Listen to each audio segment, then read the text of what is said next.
99 برس کے اس ضعیف آدمی کے پاس پیسہ نہیں تھا۔ مالک مکان کو 5 مہینے سے کرایہ بھی نہیں دے پایا تھا۔ ایک دن مالک مکان غصے میں کرایہ وصولی کرنے آیا اور اس بوڑھے آدمی کا سامان گھر سے باہر پھینک دیا۔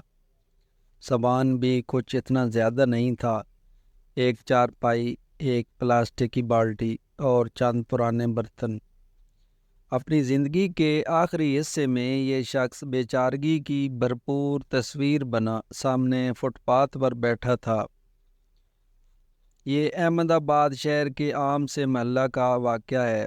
محلے والے مل جل کر مالک مکان کے پاس گئے، التجا کی کہ اس بوڑھے آدمی کو واپس گھر میں رہنے کی اجازت دے دے، کیونکہ اس کا کوئی والی وارث نہیں ہے۔ 2 ماہ میں اپنا پورا کرایہ کہیں نہ کہیں سے ادھار پکڑ کر ادا کر دے گا۔ اتفاق یہ ہوا کہ ایک اخبار کا رپورٹر وہاں سے گزرا۔ اسے نحیف اور لاچار آدمی پر بہت ترس آیا۔ تمام معاملہ کی تصاویر کھینچی، ایڈیٹر کے پاس گیا کہ کیسے آج ایک مفلوک الحال بوڑھے شخص کو گھر سے نکالا گیا، اور پھر محلہ داروں نے بیچ میں پڑھ کر 2 ماہ کا وقت لے کر دیا ہے۔ ایڈیٹر نے بزرگ شخص کی تصاویر دیکھی تو چونک اٹھا۔ رپورٹر سے پوچھا کہ کیا تم اس شخص کو جانتے ہو؟ رپورٹر ہنسنے لگا کہ ایڈیٹر صاحب، اس بوڑھے میں کون سی ایسی غیر معمولی بات ہے کہ کوئی بھی اس پر توجہ دے؟ اسے تو محلے والے بھی نہیں جانتے۔ ایک وقت کا کھانا کھاتا ہے، برتن بھی خود دھوتا ہے، معمولی سے گھر میں جھاڑ پوچھا بھی خود کرتا ہے، اس کو کس نے جاننا ہے؟ ایڈیٹر نے حد درجہ سنجیدگی سے رپورٹر کو کہا کہ یہ شخص ہندوستان کا 2 مرتبہ وزیر اعظم رہ چکا ہے اور اس کا نام گلزاری لال نندا ہے۔ رپورٹر کا منہ حیرت سے کھلے کا کھلا رہ گیا۔ ہندوستان کا وزیر اعظم اور اس بدحالی میں! خیر، اگلے دن اخبار چھپا تو قیامت آ گئی۔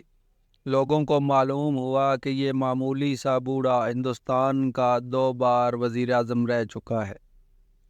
اس خبر کے چھپنے پر وزیر اعلیٰ اور وزیر اعظم کو بھی معلوم ہو گیا کہ گلزاری لال کس مفلسی میں سانس لے رہا ہے۔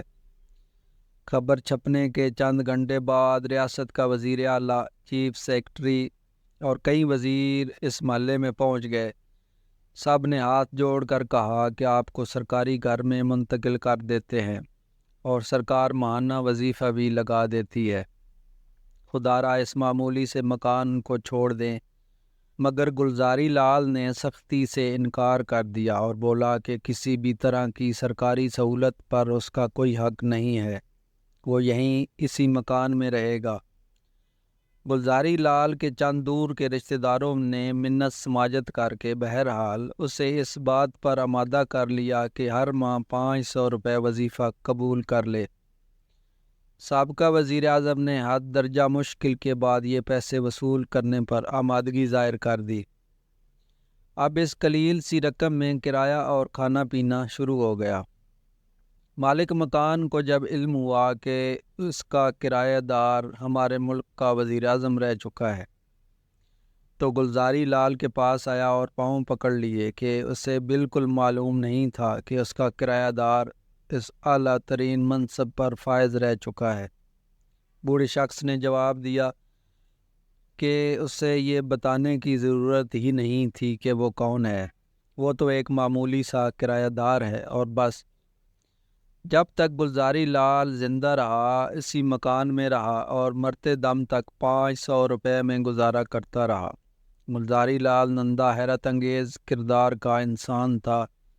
سیالکوٹ میں جولائی 1898 میں پیدا ہوا اور جنوری 1998 میں احمد آباد میں فوت ہو گیا۔